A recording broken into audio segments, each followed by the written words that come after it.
met Sarah on a Sunday morning. I almost didn't attend church. I was running late, irritated, and already halfway convinced I'd sit in the back and leave as soon as the final prayer ended. But then she walked in, late too, hair still slightly damp like she'd rushed to get ready, and slid into the pew 2 rows ahead of me. I remember thinking how strange it was that someone could look so calm while my mind was racing. That was it. That was the moment. We didn't speak that day, not directly. But I noticed her laugh during the sermon, soft and genuine, like she wasn't trying to impress anyone. Over the next week we crossed paths again, this time during a church volunteer event. We talked, awkwardly at first, then easily. One conversation turned into several. Several turned into texting. And before I knew it, Sarah was my girlfriend. Felt unreal.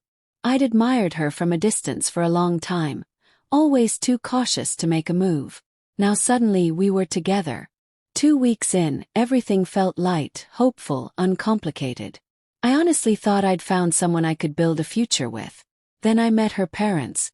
They invited me over for dinner, and I remember standing outside their house, straightening my shirt and rehearsing polite answers in my head. I expected awkward small talk, maybe a grilling about school or faith. What I didn't expect was to be blindsided before dessert. Her father was a tall man with a commanding voice, the kind that filled a room without effort. Halfway through the evening, after asking me a few surface-level questions, he leaned back in his chair and smiled. "So," he said casually, "the wedding is set for 3 months from now. That should give you enough time to prepare." I laughed, instinctively, 'cause surely that had to be a joke. But no one else laughed. His wife nodded approvingly, hands folded neatly in her lap. "We've always believed in acting decisively when God puts the right person in your life." My smile faded. My brain scrambled to catch up. "You mean, you're joking?" I asked, glancing at Sarah, expecting her to burst out laughing too. She didn't. Her father continued, calm and certain. "We've prayed about this. You're a good man. Why wait when the intention is already there?" That's when it hit me. They were serious. They had decided, without asking either of us, that Sarah and I would get married. After dating for less than 3 weeks. I barely remember the rest of the evening. My body was there, nodding, responding on autopilot, but my mind was spinning. Sarah seemed unusually quiet, almost detached. When the movie started later that night, I leaned toward her and whispered that we needed to talk. In the hallway, I asked her if she knew about this. Her eyes widened. She hesitated just long enough to make my stomach drop. "I didn't think they meant this soon," she said carefully. "They didn't tell me the timeline." That answer didn't calm me. It made things worse.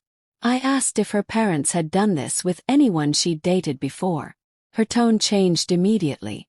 "Are you accusing me of setting you up?" she snapped. "I told you I didn't know." Backed off. The tension wasn't something I knew how to handle yet. We went back inside, finished the movie, and I left with a polite goodbye that felt completely disconnected from how I actually felt. That night, sleep didn't come easily. Everything was moving too fast. I like Sarah a lot, but marriage? This soon? Without even knowing each other properly. The next morning I went to my parents. My dad laughed at first, thinking I was exaggerating. When he realized I wasn't, his expression shifted. He told me plainly that 2 weeks wasn't enough time to know someone well enough to marry them. My mom, overhearing, joined the conversation. At first, she tried to defend the idea, until she remembered that she and my dad had dated for years before getting married. Eventually, they both agreed. This was a red flag. They urged me to end things before it became more complicated. I told them I'd think about it, but inside I already knew. I wasn't ready to walk away. I still wanted Sarah. I just wasn't ready to be someone's husband. That night I called her. She sounded cheerful. Too cheerful. She told me she and her parents had been looking at wedding dresses online. And in that moment I realized something terrifying. This wasn't just her parents' idea anymore. If I thought things were moving too fast before, I had no idea how much worse they were about to get, because the next day I decided to confront her parents directly. And that conversation would change everything.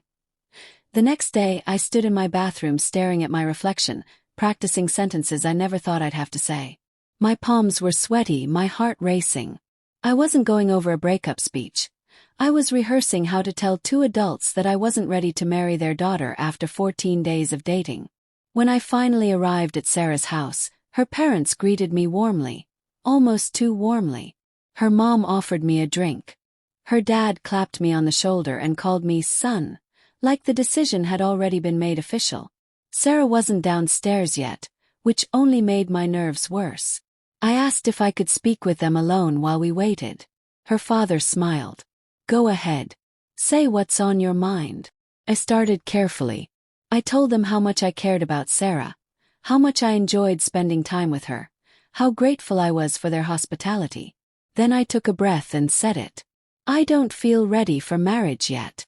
The room shifted instantly. Her dad's expression hardened. Her mom crossed her arms. I rushed to explain, saying I wanted to continue dating with the hope of marriage someday. Just not now. I suggested that maybe our families could get to know each other better first. They didn't hear a word of it. Her father accused me of playing with Sarah's emotions. Her mother implied I only wanted something physical. The more I tried to reason, the louder they became. They said that if my intentions were pure, marriage shouldn't scare me. That refusing now meant I would never be serious later. Finally, her father ended the conversation. You will marry our daughter, he said firmly. This discussion is over. My chest burned with anger, fear, and disbelief. I excused myself before I said something I couldn't take back and drove home shaking. I texted Sarah, apologizing for leaving early. I told her I needed time to cool down. She understood, or at least said she did. The next day she came to my house. She walked in smiling like nothing was wrong. But as soon as we got upstairs, she told me her parents had explained everything to her. When I asked how she felt about it, her answer stopped me cold. I understand where they're coming from. She told me marriage wouldn't change much. That we were already planning a future together anyway. She talked about stability, commitment, forever companionship. She sounded rehearsed. When I asked how long she'd been thinking about this, she admitted something that stunned me. She had thought about marrying me before we even started dating. She said she didn't want to scare me away. That's when I realized I wasn't just fighting her parents anymore. I thought love meant compromise. But what happens when compromise turns into pressure, and pressure turns into control? I asked Sarah point-blank if she was comfortable marrying someone she'd known for 2 weeks. She didn't hesitate.